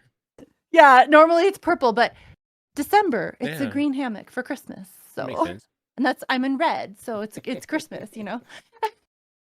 No, I thought that was really cool. Because like I said, and that's another thing. Is just like you gotta make your own stand over here, and Yes. you know, Yes. I mean, Yeah. not only that she's outgoing and everything else, but she's probably the only person I know that streams in a hammock. You know, Everyone I see is like, I need to do that. I need to do, but no one's doing it. I'm like, do it. Like, I will not get mad. This whole like copying, oh, sorry, this whole like copying thing on Twitch. I don't care. No. If you're going to be comfortable in a hammock, get a hammock. I will be so happy for you. If I ever get a bigger, like if I move, I want to get a pole. I'm going to have like a pole dancing thing. And Ann Mackey, she just installed a pole. Fuck yeah, that's awesome. I love it. You guys doing that. Yeah, we tried to install it. We ended up just bruising our hands. She's got it now though. She's got it now, which is amazing. But yeah, I don't care if people copy me. Everything's been done, okay? Yeah. People have accused me of copying them, and I'm like, yeah, okay, whatever. I don't copy people. It was really sad. One of the first people I looked up to, when I was first streaming, they accused me of copying them because I did a tarot reading on my stream once, and I guess they had like a whole tarot thing, and I'm like, I've been tarot reading since I was 12. I started streaming before you. I'm older than you. So how am I copying you? Like, you copied me. Oh, I copied. I'm so sorry. I copied you. Maybe I asked people questions once. That's clearly copying your content. I'm copying I'm copying a lot of people. Then that's the case, you know. But no. it is what it is, you know. We have to do what we enjoy. And maybe we enjoy the same things as somebody else. That's a good thing. Yeah. Why do people have to make it so negative, you know? If someone else is going to enjoy being in a hammock, maybe you have more room and you can do some really cool shit with the hammock that I can't do because I hit my desk. But wait till she gets a bigger room, ladies and gentlemen. Then you'll need a bigger room. You'll be seeing a lot more acrobatics. Somebody buy me a house. You buy me a house. It's that's that's on our Christmas list. In my neighborhood. Yeah. It's on for sure. A house is definitely on my Christmas list. But no, talking about different things and copy and stuff like that. I mean, like I said, some of the things that I go through a bunch of different streams just to kind of, you know, see if I click with people because I can't just interview. I can't have a conversation with just anybody, you know, so it's hard to do. I've tried it. I've tried doing the whole conversations with, I've had organizations come in and say, hey, will you interview our people with them and stuff like that? And I tried that. I can't do it. Nothing against them. It's just, you've got to have some type of a connection in order to make this work. True. Yeah. But no, so what I was going through her streams, like one of the things that I seen was the hammock, and then I caught her on the next topic that I want to touch on, which is really cool, and talking about different things about doing with streams. She was with Ann Mackey, which if y'all don't know Ann Mackey is also a Twitch streamer and also an actress and everything else, and she's also Canadian. Sorry, we got an ad. That's the only thing I hate about Twitch is the freaking ads. I mean, you should be able. I mean, I understand they make revenue off of ads, but you know, they need to be able to where we can control them a little bit more. I mean, that would be nice. I mean, I have no idea when my ads run. I have this one set up to run, I think, one ad every 30 minutes or something like that. But I'm not really into getting my 55% on this channel. So. Yeah. Okay, now we're back. Anyways, but no, one of the biggest things I noticed is like when I seen Ann Mackey was back on streamings, like you said, she took a break. Because that's kind of where I connected with Ludish also is on her stream. But it's like they were doing, I thought they were just in the same, you know, house, you know, because I knew they lived close by each other, and I figured they just were friends and they just kind of streamed together. But no, she started this new thing called the Stream Invasions. Infiltration Sorry. streams. Yes. Yep. So close as in within a couple hours of driving. But yeah, no. So I started this whole thing. I've only done 2 so far. I plan on doing a whole lot more. I was going to be doing another one this weekend. Sadly, it got postponed for now. Oh, okay. Because working, you have to work on more than one person's schedule, so it's a little tricky sometimes. But the infiltration stream concept is I literally go to other people's homes and like the fact that they're trusting me enough to enter their home, and I take over their stream and we do things together. So like, yeah, honestly, it's awesome. I came up with it at TwitchCon actually this year. I like just knowing that I know so many people, and I was like, like we should do a stream together. And they're like, I've had a few people talk about like, well, yeah, why don't you come over and like we'll hang out and we'll do stuff, like do things together. And I'm like, yes.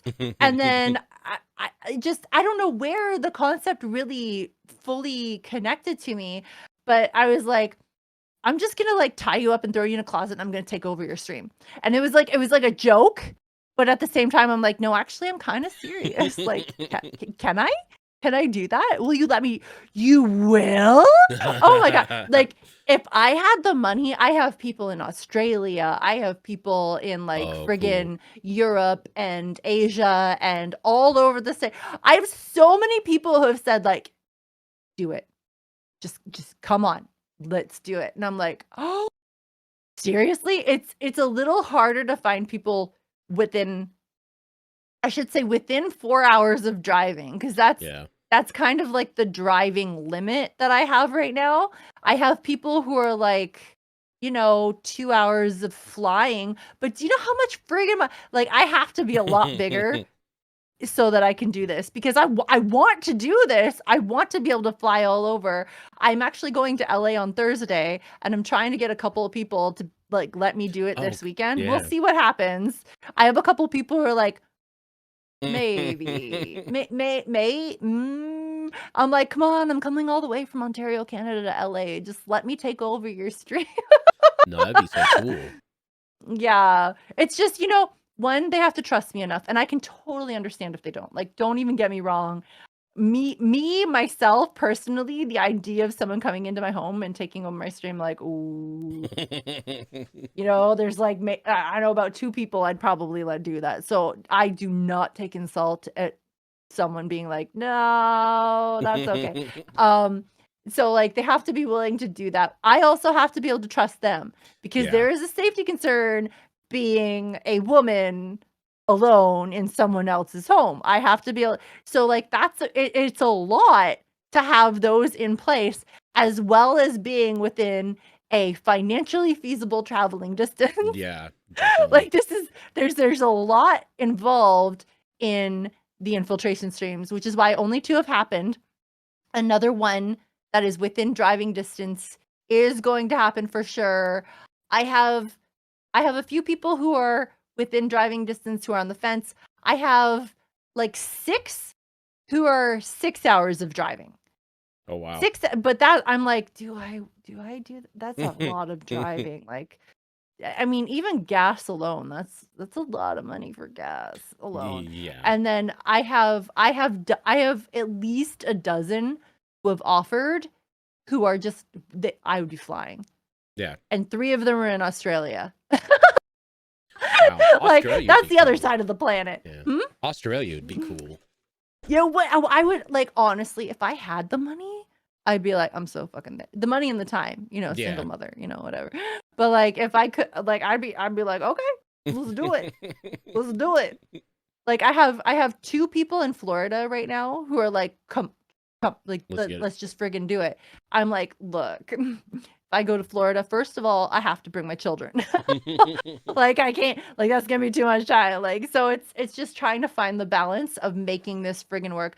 But I don't know anyone else doing that where Oh, it's like literally a taking over the other person's stream type situation, and it's just so much fun. Like I really enjoyed the 2 that I've done so far. I'm looking forward to more. It might not be like I wanted to do like one every 2 weeks. That's not probably feasible, but this is one of those things that like I'm just going to keep doing it, and which maybe what you ought to maybe do? they're not so close together. Maybe if I do travel somewhere, it's like 3 in 1 week, Yeah, and then it's like 2 months before then, whatever. It's just so much fun. you ought to write something in and pitch it to one of these like these reality TV shows Oh shit, that's actually not a bad idea. because I should. you are a groundbreaker in this. Mm, I have not seen. I mean, I don't think anybody would even have the. You ought to write up a mm. proposal and pitch it to one of these reality TV shows. Have them pay for that stuff. Even maybe even That's Twitch. not a terrible idea. Instantly a particular place came to mind. I'm literally just gonna write a little note down right now. I'm checking some paper here. Can I write on this? I can. Yeah, I mean that's one thing. I mean it's reality TV and it's something that's groundbreaking. And it's something that I would think, and I would definitely watch it. I even stepped in when you were, I can't remember what his name was, when you stepped into the other one. Yeah. Frodo. Yeah, I was yeah. in there lurking in both of your streams on that one there. I mean, it's really fun. If you guys have not checked it out, go on her page, and she's got some of her past vlogs on there. She's got some of the clips that's happened during it. Her and Ann Mackey's was hilarious because they were doing 2 things at once because they were doing a kind of a protest to the streamer that got banned for sitting on cupcakes, which I still haven't figured that one out, but okay. Um, Yeah. but yeah, but no, yeah, that's a good idea. Get Yeah, no, I should definitely look into that. Because if someone is gonna pay for my flights, then hell yes. I will definitely be able to and willing to do this a lot more because I honestly I have so much fun. Just like getting to and like the thing is like the before and after is also great for me because I get to hang out with someone that I like hanging out with. yeah. I hang out with them on the stream or like in their streams or they're in my streams or like Twitter or whatever. And so it's really cool being able to be in person with them and interacting with them, and we're just doing like silly, goofy things together. Yeah. It's great. I love it. No, yeah. I like I said, I would definitely watch it because, like I said, Yes. it was something new and refreshing, and like I said, it was a different style of content, and it was really cool to see that. So, but Thank you. yeah. So I mean, There will definitely be more, whether it's big or not. so other than becoming a reality TV show star, in the future doing this, what are some of your future plans with your stream or with content creating? Do you have anything like you have on the burner? Ooh. Well, I'm bringing back for the 3rd Christmas in a row, Ms. Claus. Oh, She is one of my she's a character that I created, kind of Saturday Night Live style. She's oh, cool. she's Santa's sister, Oh, and she always brings out the hot tea on Santa and what he's really like. I have so much fun with her.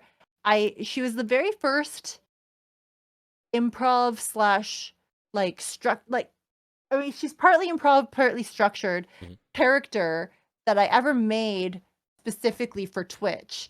And I had only like the first time she came out, I had only ever done like gaming streams. I had never even done a just chatting stream.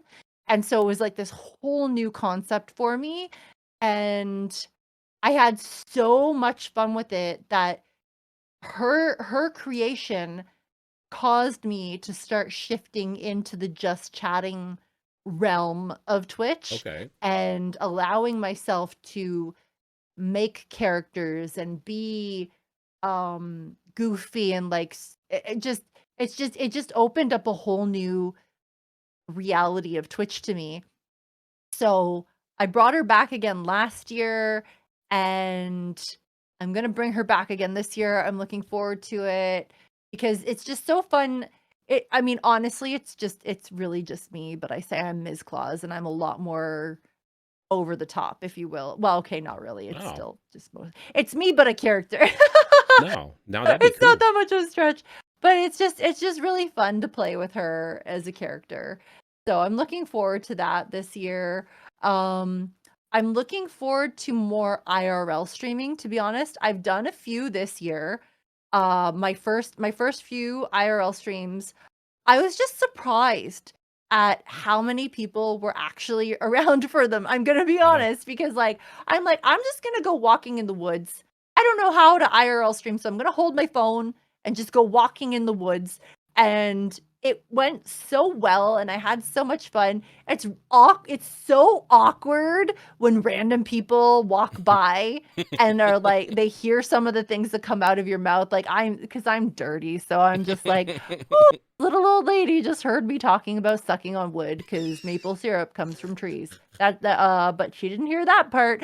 Anyways, you know, but it's fun because I like pushing my boundaries. I like trying to put myself in uncomfortable situations.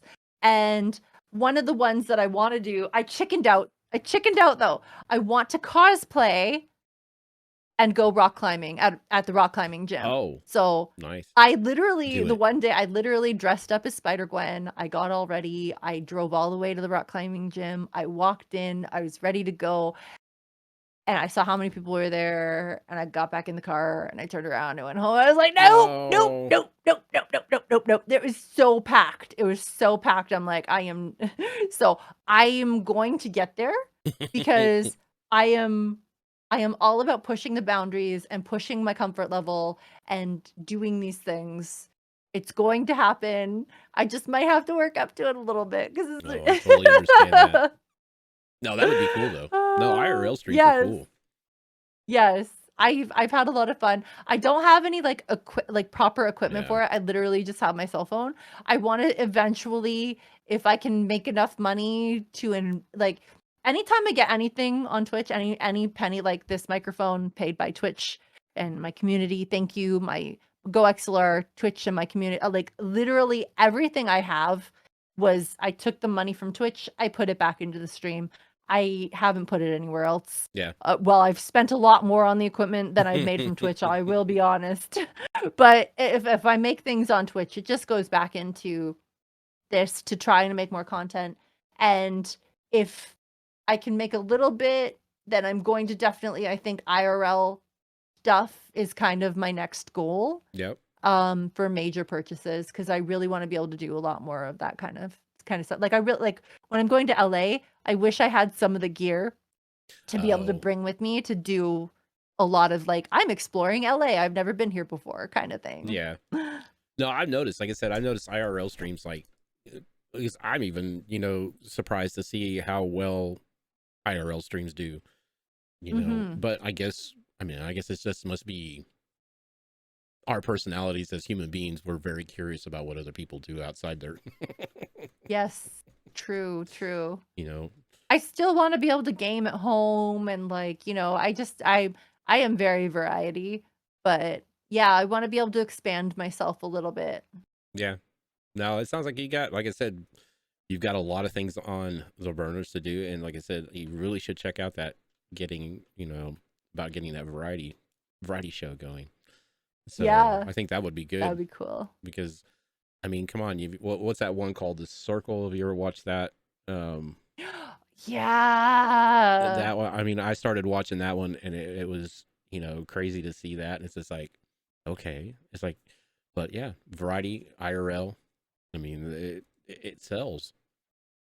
But yeah, for sure. Yeah, if you can get in with somebody and sit there and be able to go around to all these other different places, all these different streamers. And it'd be so cool. Yeah, that would be cool. Yeah. But sorry, I was reading chat. I couldn't see what it said.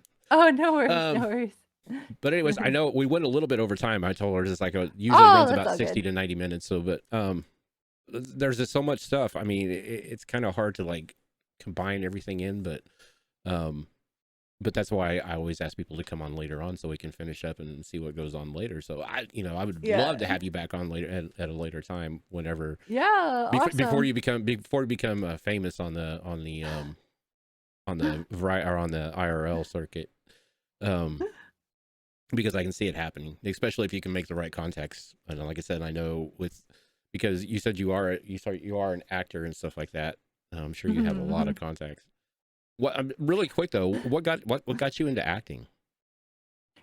I mean, when I was a kid, I was in acting and modeling, just in like the little theater in town and stuff like that.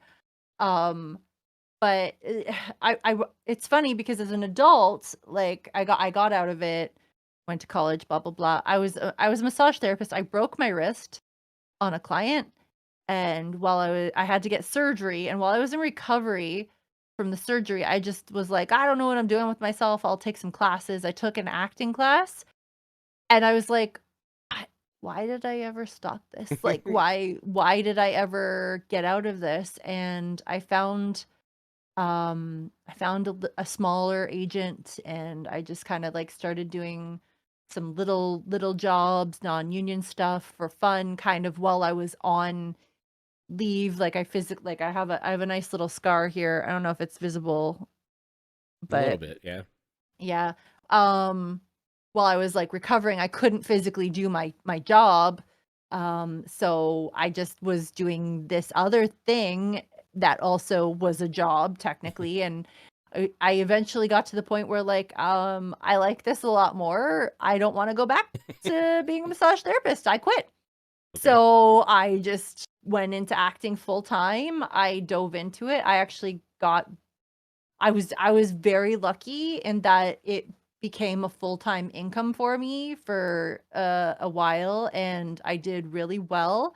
Well enough that I was able to, put a down payment on a house, and like Oh, but nice. then I had kids and I became a stay-at-home mom. So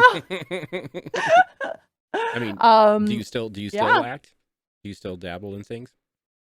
Kinda, sorta, not really. I since having kids, I've very tiny bit, Mm. but then COVID and, like, there's just honestly, there's so many things that happened that, like, I'll, like, do 4 days, like, I'll get a job and I'll, like, work for 4 days on set, and, I actually haven't really been on set since 2020, Oh, to okay. be honest. Yeah, I kinda just, put it on the back burner. I want to, but at the same time, balancing being a single mother and, 2 special needs children, Mm. and I'm also just having I'm having fun with Twitch, that if I was to go back to acting, I would have to put something on the back burner, and I don't know that I want to at the moment. No, I get you. Not that it's not that I've given up on acting. I love acting so much, and I have like a friend of mine is talking about producing a series, and he wants to hire me, but that's like it's a friend thing. Hmm. It's not it's not like a major production. It's not like Star Trek. It's not like, these kinds of massive things that I used to be a part of. Yeah. Mhm. Yeah, I think it's like I said, it's pretty cool to. Well, and not only that, I mean, like I said, being an actor and having that education and stuff like that and that experience, it helps you do this. You know, Oh, for sure. you know, Oh, for sure. helps you. I I mean, don't you're basically doing it. You're just doing it in a more, Yes.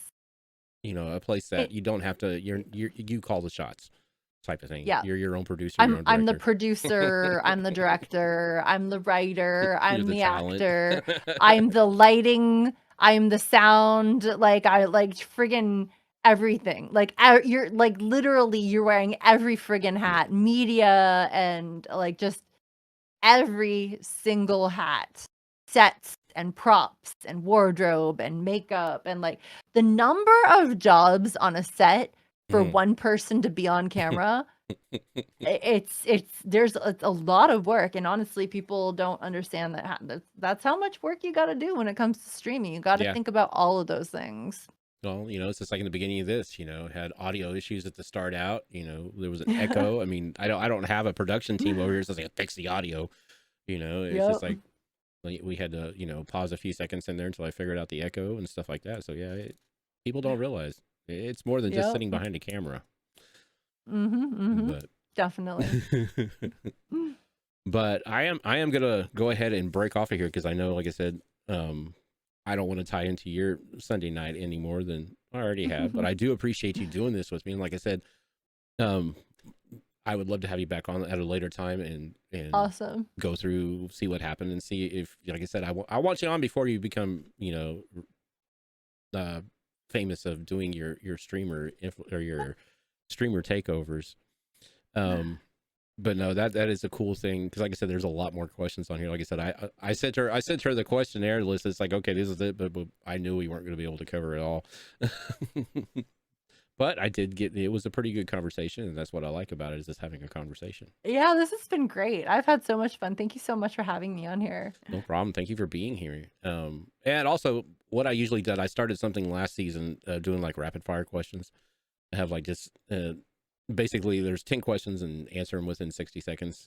I had a whole timer Okay. set up and everything else, but the timer disappeared. Again, welcome to live production. Yep. But anyways, so basically there are just 10 random questions. We'll start whenever you're ready. Okay, let's do it. All right. Question number 1, your alter ego. Dominatrix. Ooh. Number 2, are you young at heart or an old soul? Both. First concert?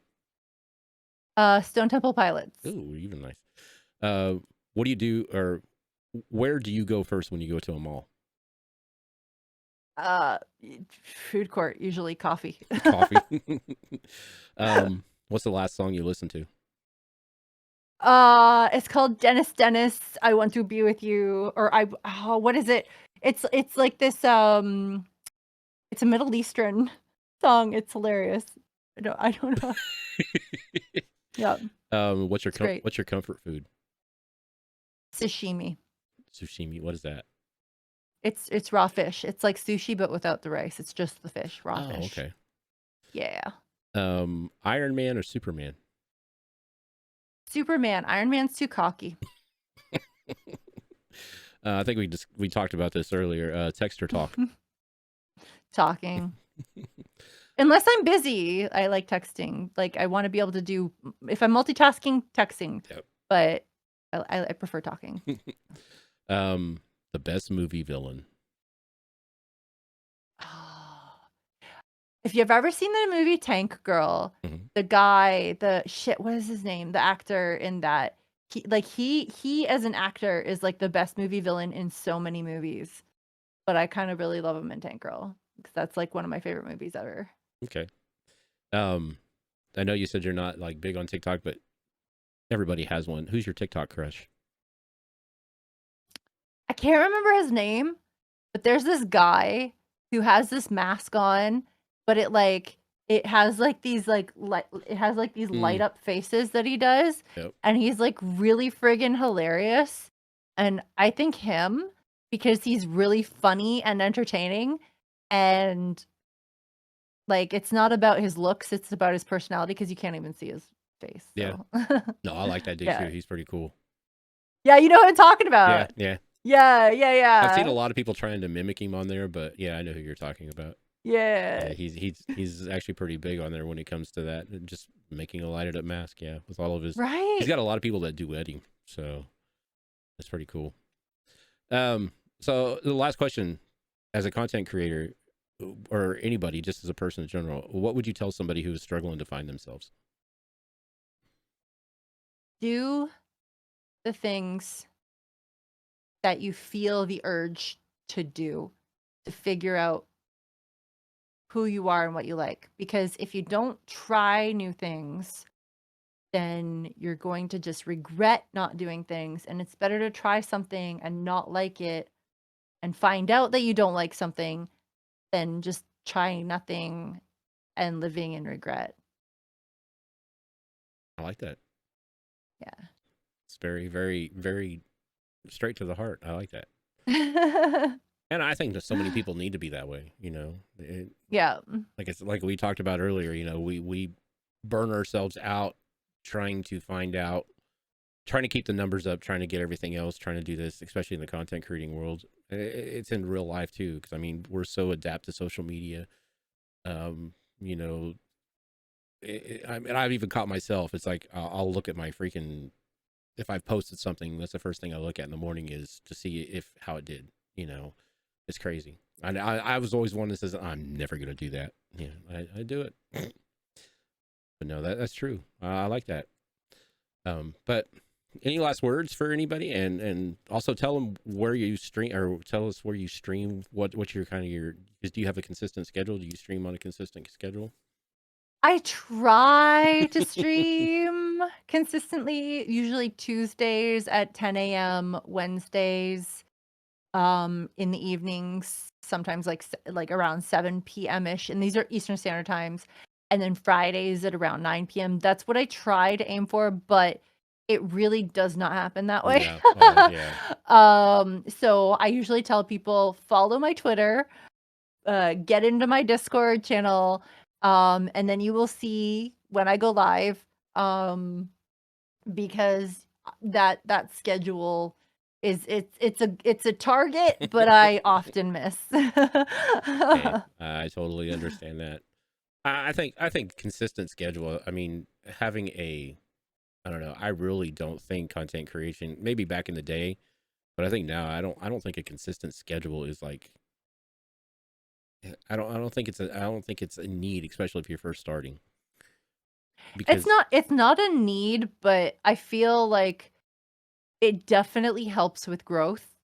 Um, I personally went last year between September and December, I went from 10 average viewers to partner level because I had the same schedule every week, and I was so like for 3 months straight, I was so friggin' consistent.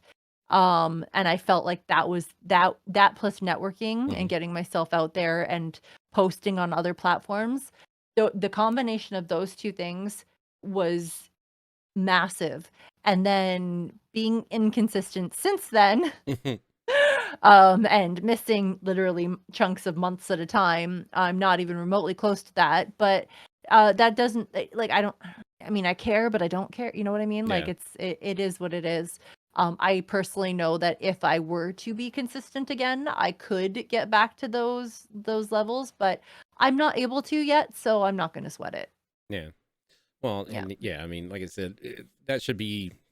I don't know. Like I said, I tried. Well, actually, I like streamed like hours and hours and hours every day. But Hmm. and but yeah, I mean, consistency. Yes, I think once you get to that point, I mean, this is just my opinion. Once you get to that point of figuring out what you want to do and where you want to be, Hmm. then. But I think so many people when they first stress, that's all you hear is be consistent, be consistent, be consistent. But also, a lot of people are told to like just stream all the time and like so Yeah. much time. And I think that that's not good advice either. If you do too much, you're just going to burn out and people just expect you to be there all the Yeah. time. If they expect you to be there all the time, they're not going to appreciate when you're not there. There's like there's this middle ground of consistent, but also not so much, Yeah. like not too much. You don't want to burn yourself out. You don't want to be like, it's hard finding that sweet spot, Oh yeah. honestly. I still haven't found Yeah, it. me neither. Maybe someday, I don't know, Mhm. but no, I appreciate you doing this. And like I said, I I really would like to have you back on and stuff like that later on once I get everything. Awesome. Like I said, Yeah. still trying to figure out the rebrand, trying to get it out there in the open. Yeah. Um, but yeah, it was a joy, and I appreciate everything. Same. And if there's any questions or anything else in chat, I know we kind of like went over a lot of stuff, but if you guys don't have any questions or whatsoever, you can always go check her out and go and when she's live on Twitch and enjoy the hell out of her stream because like I said, she makes the entire time there enjoyable to be there. Thank you. Um there's not a dull moment to tell you the truth. So um Unless I'm playing Valorant and then I'm like hyper focused on the game. Although I'm still entertaining then, but I was gonna say I think you were playing last night, weren't you? Yeah, Yeah, yeah. yeah. Yeah, because you Yeah. Yeah, because I was in there when I was working on getting all this set up. I was lurking in your channel, and yeah, I mean, but still, I don't know. Sometimes when people play games, if it's something that they're trying different, it's actually a good entertainment segment too. True. Yeah. Come watch me. I mean, I'm a trash player, but no. But I appreciate it. Like I said, we will get with you soon and maybe get you Awesome. back on. And like I said, make sure you guys go check her out. The link's right there in the chat. And also check out her Twitter too, because she posts a lot of cool stuff on Twitter and keeps you entertained on there. Yeah, as well. way too much on Twitter.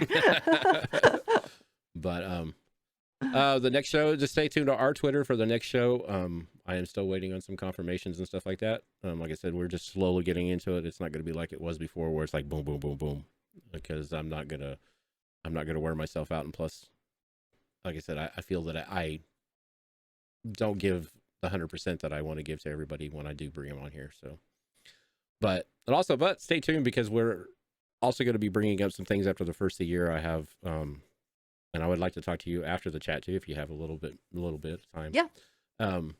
We're bringing up, I want to start like a game show to do Awesome. on Saturday nights, and it has to do with improv. So that's why I was wanting to kind of talk with you and a few others Nice. about doing it. But anyways, stay tuned for that. We'll be broadcasting more of that as we get more into it. But we're out here, ladies and gentlemen. Ludish, make sure you go check her out on all of her socials and on Twitch, and watch for her new reality TV show of when she starts breaking into people's houses and kidnapping them first and taking over their streams.